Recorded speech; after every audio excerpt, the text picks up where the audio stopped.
Dearest fantasy readers, welcome to the Dear Fantasy Reader podcast, where two best friends, Hannah and Karen, travel through the pages of the Empyrean series, exploring characters, scenes, theories, foreshadowing, and more. Content warning and spoiler alert. This means everything Empyrean series to this date and any content Rebecca Yarros has given us. Due to the nature of these books, this podcast is rated R in content and in language. We have dropped everything today in the midst of a literal hurricane, which you could probably hear outside right now, to talk about our first thoughts on the new Onyx Storm blurb that Rebecca just dropped today. Oh my gosh. I was laying in bed when I saw it, and when I tell you, I practically levitated out and started blowing up Karen's phone. True. I was so swamped at work today, so I was not checking my phone. And then when I finally did, I was like, wow, lots of messages from Hannah, but oh my gosh, this is huge. And I literally rushed home and jumped into working on this outline with Hannah because fresh content. So fresh. I'm so excited to jump into all of this because I've had thoughts swirling all day long, and we're going to get into it. Drum roll, Dragon Riders, as we officially have the newest addition to our archives, the Onyx Storm blurb. Wow. After nearly 18 months at Basgiath War College, Violet Sorrengail knows there is no more time for lessons. No more time for uncertainty, because the battle has truly begun, and with enemies closing in from outside their walls and within their ranks, it is impossible to know who to trust. Now Violet must journey beyond the failing Orician wards to seek allies from unfamiliar lands to stand with Navarre. The trip will test every bit of her wit, luck, and strength. But she will do anything to save what she loves, her dragons, her family, her home, and him. Even if it means keeping a secret so big it could destroy everything. They need an army. They need power. They need magic. And they need one thing only Violet can find: the truth. But a storm is coming, and not everyone can survive its wrath. Oh my gosh. And it's short. It's only like 100 and some words, but boy, does it say so much. It gives us so much context, right? Where we are in this 5-book series, what's going to happen. I cannot wait to get into it. And we are going to go in line by line, because there's so much, and just try and tease it out. Okay, so let's do the first line. After nearly 18 months at Basgiath War College, Violet Sorrengail knows there is no more time for lessons. This line, and the one that's coming up shortly, makes me think that Violet leaves Basgiath War College. Onyx Storm may start with them at Basgiath, with likely enough time for Violet to finally find Papa Sorrengail's research. But it implies she doesn't stick around for long. So either way, I think one of two things could happen. Either they're called into active service to fight at the front, and that's where the first leave is, knowing where we left off with this war that is kind of imminent, right? Yeah. Which gets messy because Violet's probably not going to want to fight on Navarre's side. We'll come back to Navarre's side here shortly if it doesn't somehow play into the Revolution subset of Navarre. But maybe she's still playing for the long game here, right? We've still got a couple books. Or the riders on the side of the Revolution don't even give Navarre a chance to call them into active service, and they leave right after this battle to go back to Orisha, while the wards, though faulty, are still up for Xaden's sake because his venom greater magic is suppressed under the wards. Either way, We know Violet is leaving. Do you have one way or the other that you lean? Yes, I feel pretty strongly about it too, and Ooh. I'm open to. I mean, I don't pretend to know what's going to happen, but all of this is theoretical, right? Oh, for sure. I do think that the side of the rebellion, Violet, they're leaving. I think it's on their own accord. I do not think that they are going to be called to the front. I think that with the ending of Iron Flame, I just think shit hits the fan and they get out. That's where I left off in Iron Flame, thinking they're going to get out of there. Because they only really stayed, right, because it was in order to save civilians. And Violet wasn't even going to raise the wards at Basgiath. They were trying to do that on Orisha, so they planned to go back. The thing that makes me think that they're not is the fact that they raised these solid, strong wards at Basgiath. They were forced to make that decision. And now that Xaden has turned, is he going to want to go back and risk those faulty wards? I think they have enough time because they're faulty, meaning the Griffins still have their magic there, which is actually probably a benefit to storytelling, right? Mm-hmm. But how long? So I could see there being an argument for them having to stay for the sake of Xaden. Or maybe Xaden stays.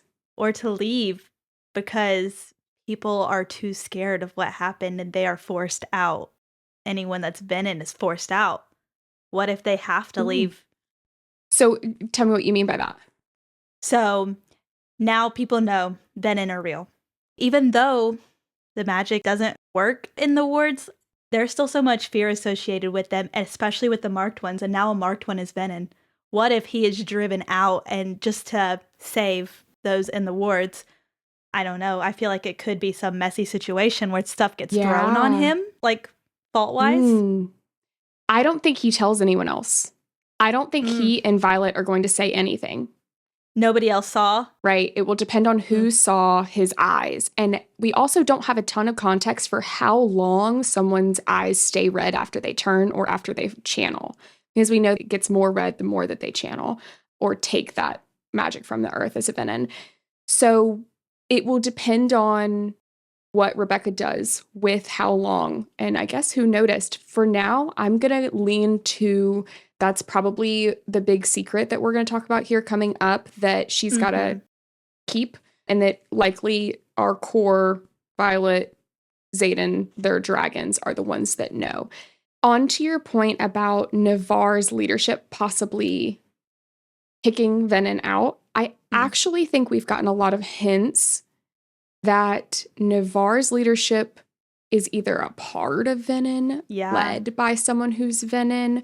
They have like a Venin recruitment section, sector. Something is going on suspiciously. Oh, yeah. And I think actually the wards falling doesn't necessarily mean that I know that we'll get to where Jack tells us that they're free now, but he also thought they weren't going to get them back up, and they did. So now that they're back up, the Venin there can't use that magic. I don't think we're actually going to find out who's Venin immediately.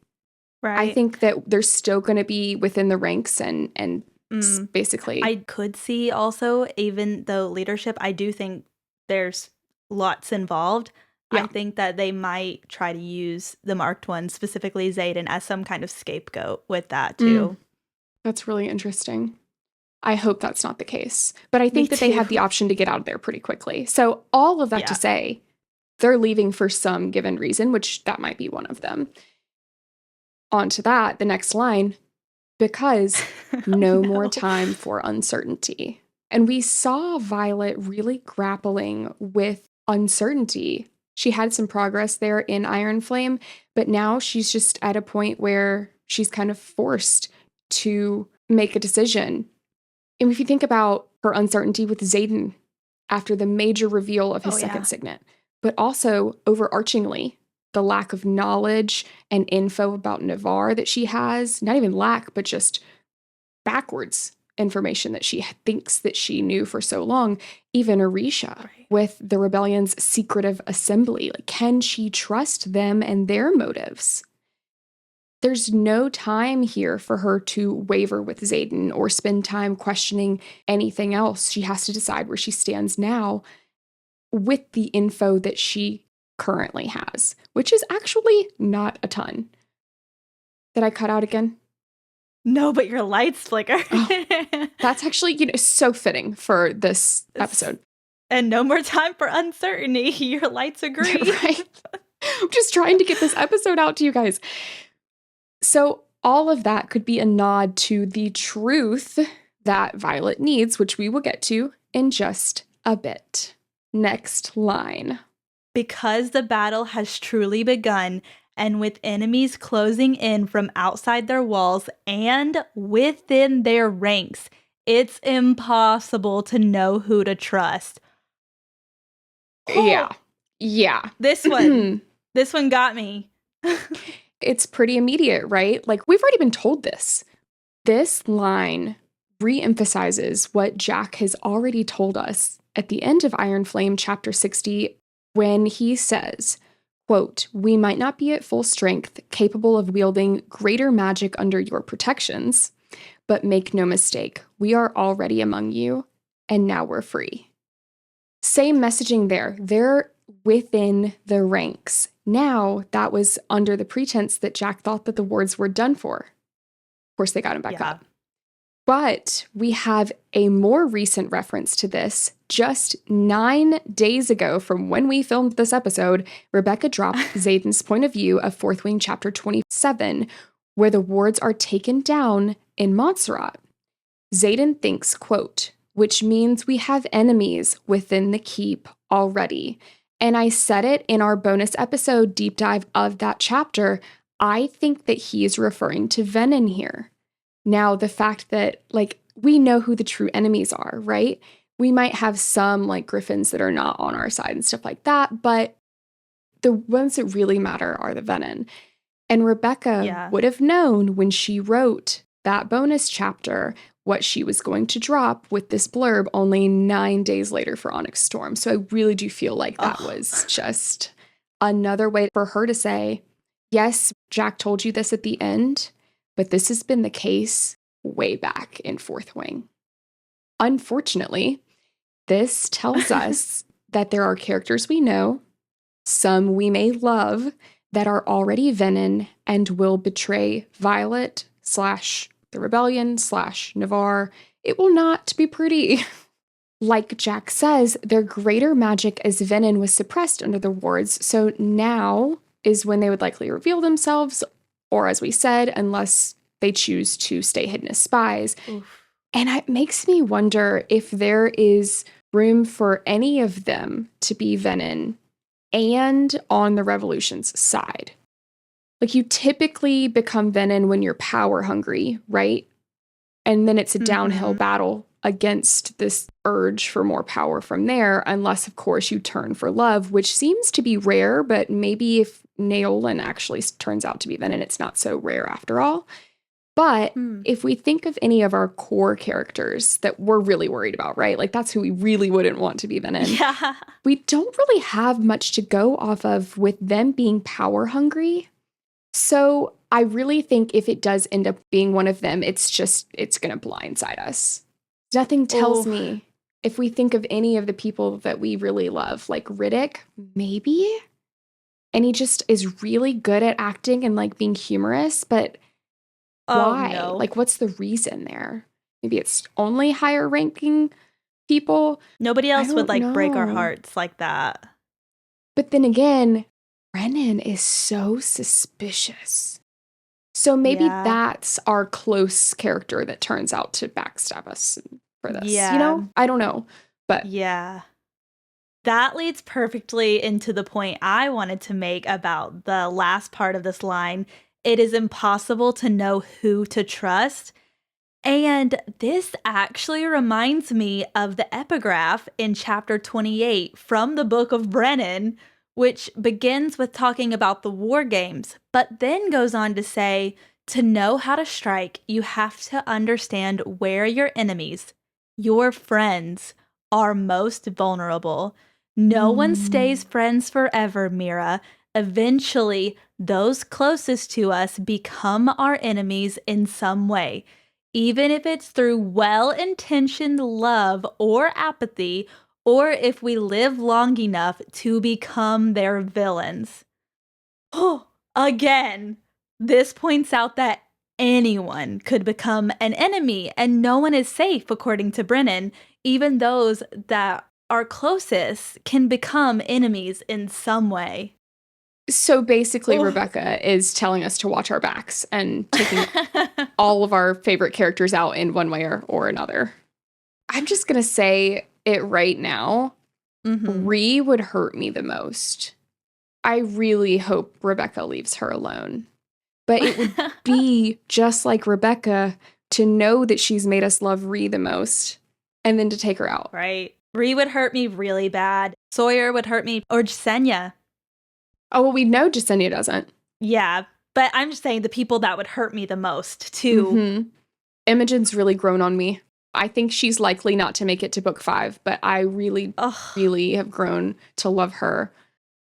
Riddick would hurt really bad. Riddick would hurt. I think almost as bad as Liam. Really? Yeah. He's not like, I do love quote unquote, Riddick. the perfect character, but he's really, we've had more time to grow to love him. So I think it's almost equating for me. We're going to get our hearts broken.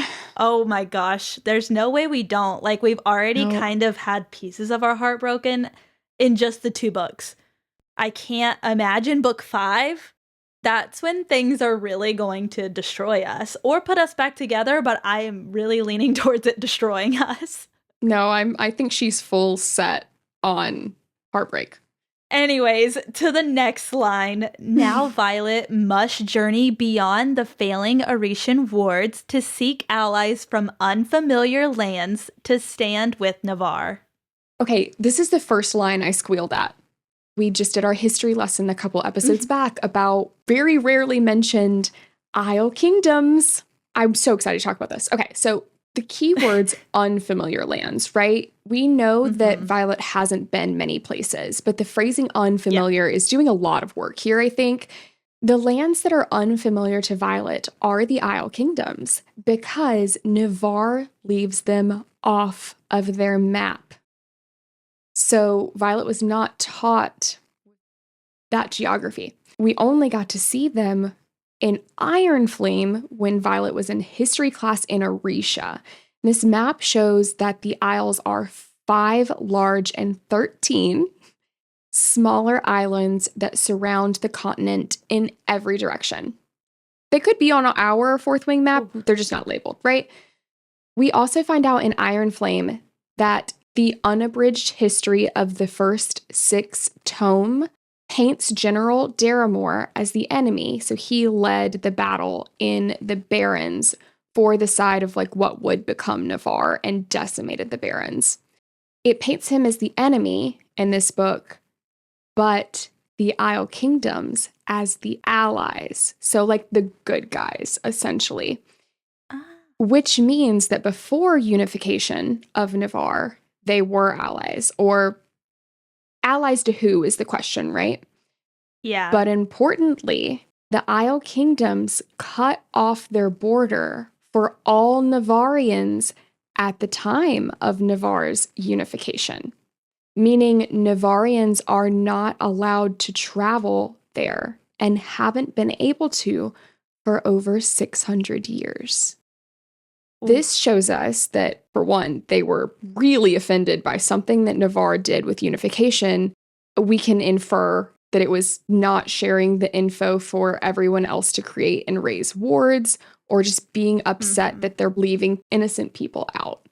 So, if Navarrians are not allowed to go there, and this is where Violet is journeying to, it begs the question of how she will get in.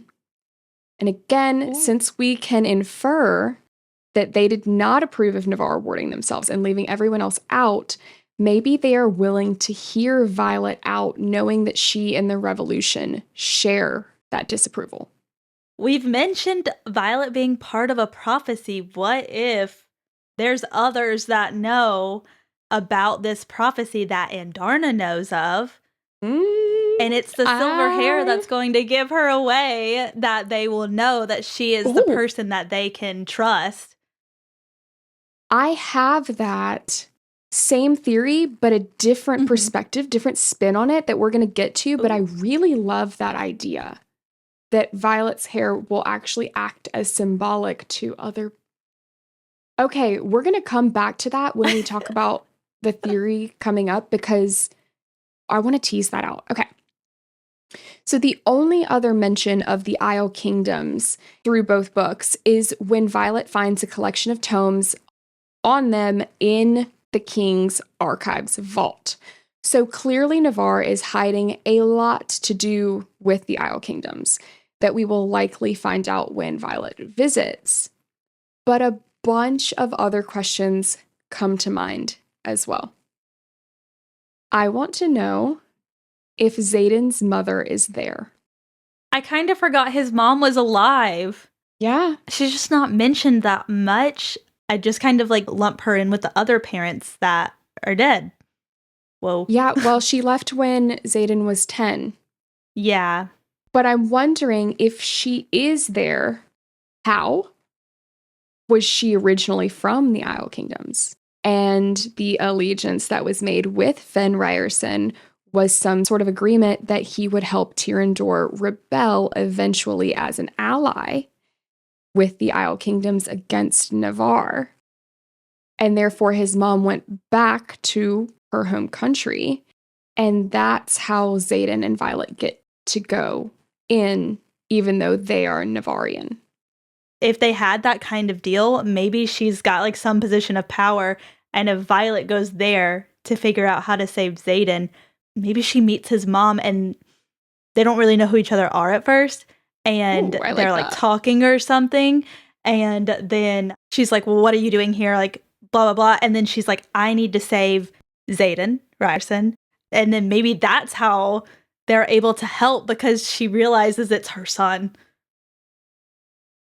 That's just where my brain went. Where you're going with this. No, because I can picture that. I wonder if she's of some sort of royal bloodline from one of the kingdoms, because it's multiple kingdoms, right? I keep saying country, but it's seemingly multiple. It's just a collection of them.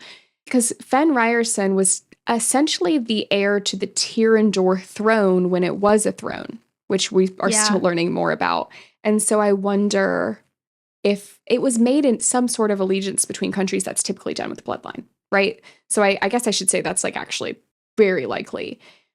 I'm really excited to meet his mom. So and I really hope that it's actually, because you get this idea of like when someone's left a 10-year-old kid, that like they might not be a maternal or kind person. And I think that that's actually leaving out a lot of context. But there's also room for Rebecca to also play into that a bit. So, and then I'm just going to jump around a little bit, right? So the next question that I had, do we think Andarna's 7th breed is in the Isle Kingdoms? Yeah. You think so? I think she's not the only one. We're going to meet more of the 7th breed, and Andarna's going to have others like her. Maybe not there, I'm not sure. I think we definitely will meet this other breed that besides just Andarna. Oh, yeah. Well, we know that we need another 7th breed dragon to raise the Orishan wards fully.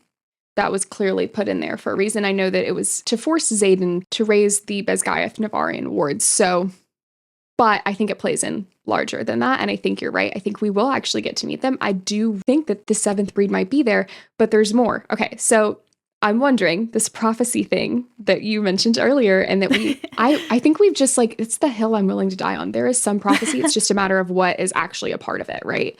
Right. I'm wondering if they left Andarna's egg, the 7th breed, knowing about this prophecy, that she and her rider would one day reunite her with her bloodline, and then they would unite against the Venin. Reunite Andarna with her bloodline? And then unite the Isle Kingdoms and Navarre against the Venin. Whoa. We should write our own book. I'm just kidding. Writing our own fanfics as we speak. But no, for real, like I didn't expect 100 and some words to make me spiral like this, but here we are. Right. So I'm wondering that. And then we've also talked about a theory that there are other Empyreans around the world, that the Empyrean Council, as we know it, is specific to the Vale at Basgiath. And I keep saying seventh breed instead of Andarna's den. So I want to clarify why. A den is a subsection of the Empyrean Council within the Vale, which is the Dragon Society at Basgiath. Technically, Andarna is the only one in her den. Even though we know there's likely more seventh breed dragons out there, she's still the only one in her den at Basgiath's Vale. Does that make sense? So this makes me wonder if they have their own Empyrean-like dragon government there or in any other unfamiliar lands. And further, would this be made up entirely of Andarna's seventh breed ancestors, thinking that the 6 other breeds stayed in Navarre? Or if there are some of all 7 breeds there? The prophecy could still be true. But if there are more than just the 7th breed, that begs the question of, would they be dragons or ancestors of the dragons that did not agree to move to the Vale in Navarre during unification, likely because they did not agree with how Navarre was hiding under the safety for themselves and not willing to help anyone else? Yeah, that's what I'm leaning towards. And then that begs the question, what does that tell us about the difference in perspective that our Navarrian dragons, the Empyrean, have versus other dragon councils and ancestors that never agreed with Navarre? We see this split in the Empyrean, where there's some dragons that are siding with Navarre. Their sole reasoning that we understand is to protect dragonkind. This is solely what we know about the Empyrean. Is it best for them to hide under these wards under protection and leave all of the humans and possibly other dragons to fend for themselves? Or with dragons like Terran, where we're making assumptions that they don't agree that that's the best way to protect the dragons, or it's not a moral way. And it's not even the dragons that we know that would have made that decision. It's their ancestors. So, that's so interesting, because then you think of, what was that conversation like between all of those dragons 600 years ago? And then what were our dragons told about this? Do they actually know everything about this? Were they told a version of the story that's biased from their ancestors? I had never thought about anything like this. Oh my goodness. But isn't that the fascinating thing that Rebecca's trying to point out? We get to this here shortly, but Rebecca was a history major. And so entering this, it's got a lot of romance, it's got a lot of fantasy. It's why we love these books, but it's also got such a cool and realistic level of what happens when you burn or manipulate history. Yeah. And it's kind of like that Scribe's things. They say, it only takes one generation to change it. And that could happen with the dragons. Or we're kind of, it's implied that they're like more all-knowing. But there's clearly some things that the leaders of the den get to know that not other dragons do. And so it's almost like who, we still go back to this, who's the good dragons, who are the bad dragons. Yeah.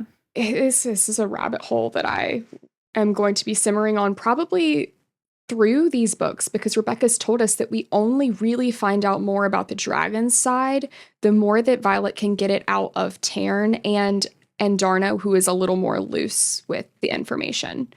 But she's also so young. Well, she is, but she isn't. If she could hear in her egg for 600 years, think about what she does now. So maybe she knows more than she would have known the dragons Signet. back then. It begs the question of when she became conscious enough to hear. So we know a couple years ago for Violet, but that doesn't just happen 300 years into being an egg, right? I'm unwell. It's a rabbit hole, but they're valid questions, right? So she would know about this prophecy almost firsthand. She likely could have been told by her parents, who knew she could hear in the egg, hey, we need you to stick around for this silver-haired girl with the mind of a scribe and the heart of a writer who is going to help defeat Venom. Oh my gosh. You're going to have to help her come find us when the time is right. That's... Oh my gosh. Oh. What if Andarna's parents are not actually dead or gone? Can dragons live that long? Do we know this? What if they left? I would really love to lean into that for heartwarming purposes, but we're told that Taryn is middle-aged. But then again, if Rebecca really, really wanted to, she could make the seventh breed, be able to be way older. I don't think so. I think that would kind of take away, but she will get to know her grand nieces and nephews. Is that how that works? She'll have family. But she's technically older than all of them, but younger. Yeah. So it's so interesting to think about.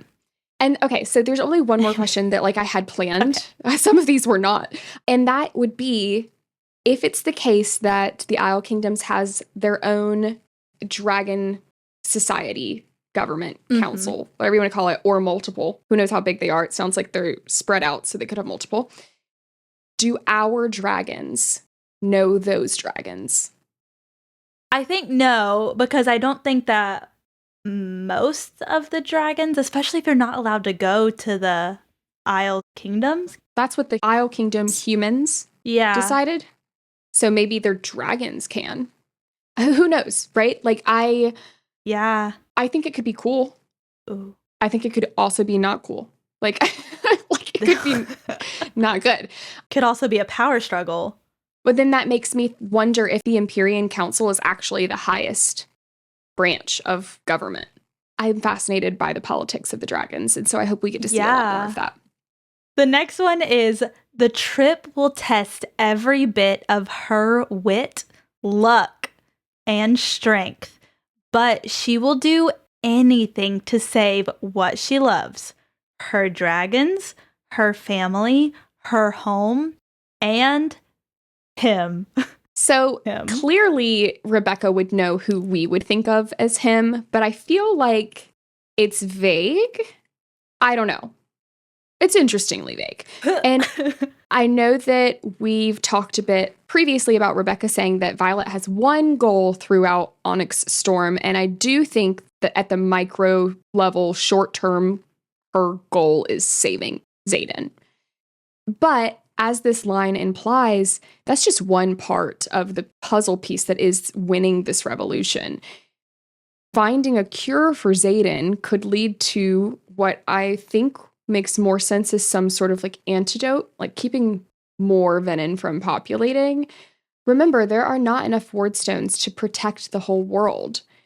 By stopping more people from turning, they only have to fight the ones that already are venom. Because it's very likely that people who are already turned are not going to be after a cure like Xaden is. They wanted the power. Yeah. So it's not like you can just go around curing everyone, So essentially, my point is that eventually could save everyone, which is what she's referencing in this: her dragons, her family, her home. My point is, I still think that saving Xaden is the goal for book 3 specifically, and just sets up that overarching goal for books 4 and 5. Do you think that she could be being sneaky with saying him, like you said? Who else could him be? Her dad? Is her dad still alive? Could something happen to Brennan? What if she's being sneaky? What if it's very easy to save Xaden and they have to go on some kind of quest to save somebody else? That's so interesting. I don't think that's what it's going to be. No, I love that you're theorizing. I love to see it. My first thought was, then why wouldn't she say them? Because clearly she's made it up to be Xaden needs saving, essentially. Mm-hmm. But you said that maybe he is cured pretty quickly and they find another him to save. I don't think I buy into it, but I could totally see her doing something like that with that vague him. I don't think that's probable. It just made me think whenever you were talking about that, it's kind of vague saying, and him. Well, and it says her family in here. Yeah. I don't know. I like that thought, though. The only person I could think of would be her dad. But Rebecca has specifically said he's dead. Okay. So I think we can... I think we can, that theory, but I like the way your mind works. The next line says, even if it means keeping a secret so big, it could destroy everything. She's already keeping so many secrets. Yeah, she is. So my immediate thought was the secret is about Xaden being Venom. The other secret Violet has, like one that would be so big, right, is that Andarna is a unique, unheard of by most 7th breed. But the destroy everything part makes me go back to thinking it's Xaden. Because he's supposed to represent the revolution, which is standing against Venom and those who are too cowardly to help fight against the Venom. Now he's one himself. Or it could be a secret we don't even know of yet. I think there's so much that we don't know. So many huge bombs of a secret. I think it could be one that we don't know yet. Or Xaden. I still lean Xaden, but like maybe on her way to save Xaden, she finds out something. Like we're going to talk about the potential of there being some sort of cure in Papa Sorrengail's research. Maybe when she finds it, she finds out a bigger secret that he had in his research. But it's like at this point, I can't keep up with all these secrets. I can, but it just spins me into rabbit holes like you see today. Didn't expect such a short little blurb to make our minds just really spiral like this. It's just... No, but that's what's so exciting, though. Like, I know that we're only 4 months out, I think. I feel like that's a long time in between getting a blurb in the book. But it's really getting us in the headspace of, like, we've been doing this Fourth Wing deep dive, which is focused on Iron Flame and what that changes about Fourth Wing. So it's really exciting to like really focus on, all right, after both those books are done, like what is coming up? And there's just so much that we've picked up on through our deep dives that you have asked me before our deep dive, I would not have had as much to say about this blurb. No. And now I'm like, oh my gosh, we don't know all of these things. How can all of them fit? And then we have a bonus episode that's almost an hour long. Yeah. And then also with our deep dive and us coming up with theories and seeing theories that we've mentioned that we saw from other people, it's confirming or making us let go of these theories that we have. Not so much confirming like yes or no, but it's giving us more information to add to those theories. It's exciting. Yep. Which one has more to back it up? And if this one is true that we think we are convinced about, can this one still exist at the same time? Which is really so fun. Yeah, or convincing us more. Theories that we weren't super sold on, that it's adding to that. Which we're about to get to one in just a couple lines. The next line, they need an army, they need power, they need magic. We're going to come back to this whole need thing in just a moment. Starting with, they need an army. So that implies that whoever they're going to be asking them to become allies. Hence, they need an army, need power, need magic. That's what they're going to be essentially bargaining for. And then what does Violet have to give back? She doesn't have like a ton of political power, so I really wonder how that'll play in. But I want to talk about this whole, they need power, they need magic, because that might sound redundant, but I think that's because it's referring to political power, whereas magic is like a Signet, dragon, griffin power, all of which they need because they just kicked off a huge chess-style war. And this is where I wanted to talk about Rebecca's emphasis and her experience with history and what message she's trying to send with this series about what happens when you burn books and manipulate information. I'm really excited to see more of how this plays out in the Empyrean political stage, both with Navarre and, again, a bit about how that plays into the dragons. I cannot wait. As a power girly, I was like, ooh, love that. But then I was like, wait, as a political sociologist, I was like, You're like, That's this cool. was written for me. I mean, I tell myself that all the time. Yeah. Okay. This next line, though.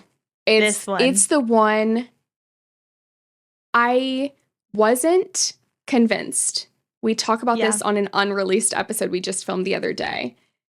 What, you know what? I'm going to let you actually say the line first before I jump in. Go for it, Yeah. Karen. The line is, and they need the one thing only Violet can find, the truth. Okay. This is the excerpt that has the fandom and chaos. Oh, yeah. My first thought. Is this confirmation of the wildly popular theory that Violet's second signet is truth-saying? There is so much emphasis on the word need here, and we know, both from so many mentions of it in the books and how much Rebecca Yarros has emphasized it in her interviews and Q&As, specifically when asked about hints at Violet's second signet, that a signet is based off of what a writer needs most. The truth is all she was focused on in Iron Flame. Rebecca has told us that Violet's second signet was on the page throughout Iron Flame after the dreamless sleep, to the extent that she thought it was obvious to us. Her editor even suggested to her that she include a line that outwardly confirmed it, but Rebecca didn't think it was necessary because she thought we would get it immediately. That tells us that Rebecca never intended for Violet's second signet to be some sort of mystery going into Onyx Storm. She assumed we would all have figured it out already in the last book. There's been an argument that this is like too obvious for her to have put in a blurb, but I actually don't think that she would feel like confirming it in the blurb is too obvious because she already planned for us to know last book when she thought she did intentionally make it obvious. With Xaden's POV chapter that we just got last week, and he says he doesn't know why he can't lie to her. Yeah. And then having this so close to that chapter release, it feels like it's really like driving it home there. Yeah, I'm really not convinced still. Like, it's hard for me on that line. It actually makes me doubt it a little bit more and feel like she's just fucking with us. Because at that point in Fourth Wing, Violet didn't have that power. It doesn't start until Andarna matures. So if he can't lie to her back then, that tells me that this whole lying thing doesn't actually have to do with a signet, that maybe it's something different and from something else, or maybe it was just, again, Rebecca knowing that that's a popular theory and fucking with us. But it is also so obvious that, like, you can't help but speculate on it. Which, again, yeah, it may seem obvious, but clearly, even though it seems too obvious, we're still sitting here debating. I keep hearing a line of a Taylor Swift song. I prefer hiding in plain sight. So sometimes the best Easter eggs are the most obvious ones because they're almost too obvious for people to really think that that's happening or that's true. That was the perfect way to put that into words. Because that's what I was trying to say is like, yeah, it leaves enough room for us to still be unsure, even though it's like the closest confirmation of any second signet we have so far. So Rebecca has also reportedly, now I can't find where she said this, but it is wildly circulating in the fandom that she has said that Violet's second signet would be underwhelming. And that would fit.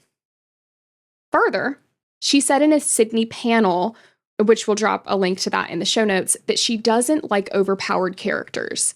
Yeah. So when she and her editor decided to give Violet 2 dragons, because Andarna was not initially a part of her first plan for the series, she wanted Andarna to balance out Terran's power. The only thing I can think with that is that Andarna is special, but she isn't meant to be super powerful. Like, she can still be unique and not be super powerful. Or be unique in other ways that don't lend to the same sort of power that Taryn has. That would mean the signet that she would channel to Violet wouldn't be super powerful. Yeah. Which is why I think it makes sense that Violet is a type of truthsayer, because she even said last book that truthsayers are more dangerous than intensics are.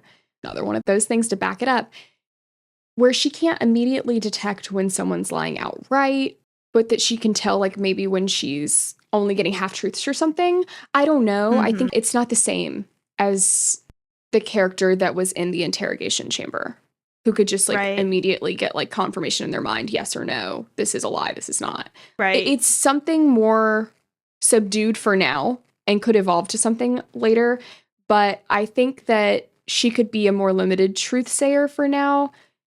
I mean, I don't know. I think any truth, I just think truth saying is actually underwhelming. The only thing that makes me feel like it would be like a kind of somewhat powerful thing is the line about them being more dangerous than intensics. So we talk about this a little bit more in our chapter 27, Xaden's POV episode, more about the kind of truth-sayer that Violet could be if that was her second signet, what that could look like. Yeah. I can't wait. I will say, I don't particularly enjoy this as a signet. And I kind of actually hope that it's just Rebecca fucking with us. I would actually prefer, I think, to be surprised by what it actually ends up being if it's something else, as much as I do love to theorize and speculate, because it is underwhelming. Yeah. Unless it grows over time to be something cooler, but if that is it, that they say it's a more dangerous signet than intrinsic, so that almost makes me feel like it'd be too powerful if she said it was underwhelming. Right. That's where I'm like torn on. I don't really know if I actually think that that's evidence for or against it, but yeah. At this point, it does feel like she's screaming it at us. Or the other popular theory circulating is that this truth could be referring to Papa Sorrengail's research, because it says specifically, quote, the one thing only Violet can find. We've talked about his research before because we're so confused about why Violet hasn't went to find it yet. And how her mom, Colonel Atos, and the scribes all looked for it in Fourth Wing and couldn't find it. I mean, her mom didn't technically go look for it, but she still said, like, she was looking at Violet to tell her where it is. And Violet seemed to be the only person who knows about this. But then again, she did ask Taryn if he knew anything about it, and he says no. But Rebecca specifically wrote that Andarna had gone silent. So I will just leave that at, maybe that means that Violet is not the only one that knows. But this could also be referring to someone with opposable thumbs. And, or that doesn't indicate that it's Papa Sorrengail's research because more than Violet does know about it. I'm not sure. But if it is, and that's the truth that she can find, maybe that means that the cure for venin and possible antidote is in his research. Like, what if Lilith was actually venin, which we've talked about before, and then he went looking for it for her. But if this is the case, does that mean that the venin cure has something to do with feathertails, since that's what Papa Sorrengail's research was on? Or I guess that the dragon eggshell theory that we have talked about on here could be a factor for that, support for that. There's also one that I don't think we've talked about yet, but I've seen that's very similar about dragon's blood. No matter what this truth is, I just want to know what's in his research. What does he know? I do too. Yeah. It better be like jaw-dropping for how much it's been, groundbreaking for how much it's been teased. It has to be, right? Yeah. It wouldn't be so hidden and sought after if it wasn't. Right. All right. The next line. The very last one. Oh, the very last line. But a storm is coming, and not everyone can survive its wrath. I think we should end here. I'm just kidding. Well, we're almost there. There's definitely a reason she ended it with that. This, unfortunately, it's gonna hurt. Is further confirmation that we are going to have our hearts broken and likely lose one, if not more, of our beloved characters in this book specifically. No thanks. I swear that Rebecca has said as much in an interview when talking about death, that she wants it to be realistic, so there will never be a battle without a known death. But I couldn't find that interview before we recorded. So if anyone knows which interview I am thinking of, please let us know. And we've also talked about like what this storm means. We think about it for Violet. You know, her mom represents storm, but like she's turning into this storm, right? With her lightning and things like that. And then at some point in the books, I believe that Xaden says something about them in a storm. You know, Onyx, we've kind of pieced together that storm represents them.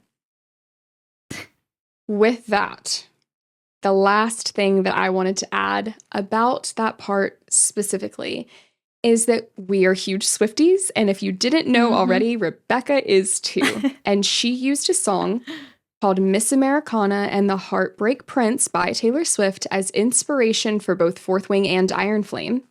Now, she hasn't dropped the Onyx Storm playlist yet, but this shows me that it will be on it too because of the lyric. Now, we're talking in reference to, but a storm is coming, right? The lyric is, quote, and now the storm is coming, but it's you and me. That's my whole world. The moral of this song is about political strife, but that it's okay. You will get through it with your person, which I think is a good indication that the storm that is this book will be a rough ride, but at the end of the day, it's Xaden and Violet. And that is the note that we will positively end on with our Onyx Storm blurb initial thoughts. Oh my goodness. And that one is the one that I think is really gonna keep me up at night too. But I guess in a positive way now, right? Because that last line, I don't even like want to think about everyone not surviving its wrath. Like, but the she knows her lyrics. Okay. Yeah. That song specifically is like her number one inspo song. She has said as much. So it's a positive note that I think that we should force ourselves to take, because it will probably be rare that we get many of those as we ramp up for this book, as she's trying to mentally prepare us. Yeah, I don't have a lot of faith in her to not destroy me. You shouldn't. She has said as much. You should not trust her. I'm not going to say what I actually think. I want us to end on the positive. I know I have to know. Should I just say?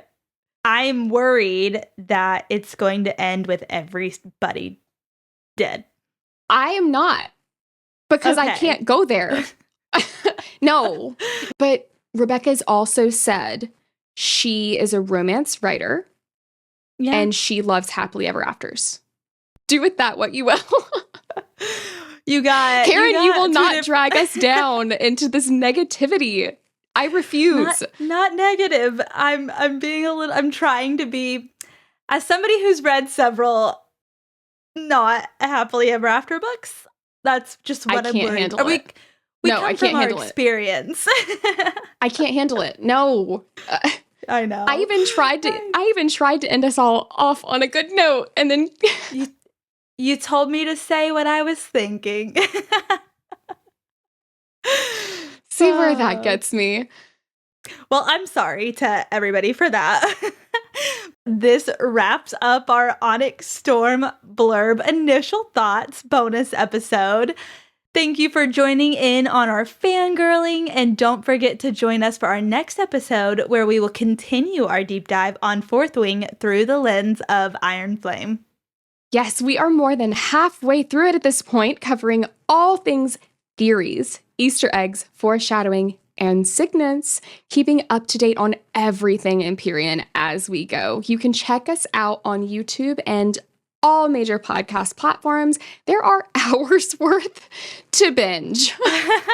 We will be ramping up for a mini season in December and January, fully focused on all things Empyrean to prepare for and count down to Onyx Storm. If you aren't already, go give us a follow over on TikTok and Instagram. We are currently doing a giveaway for the new paperback Fourth Wing edition with the new Xaden POV Chapter 27. And please share with all of your Fourth Wing friends so that they can join in on all this excitement. As always, we encourage you to email us all of your thoughts, theories, and suggestions. Drop them below if you're watching on YouTube or Spotify, or join us over on our Discord server. Until next week, dearest fantasy readers, prepare for more fangirling, theories, and Easter eggs as we continue our journey through the Empyrean series.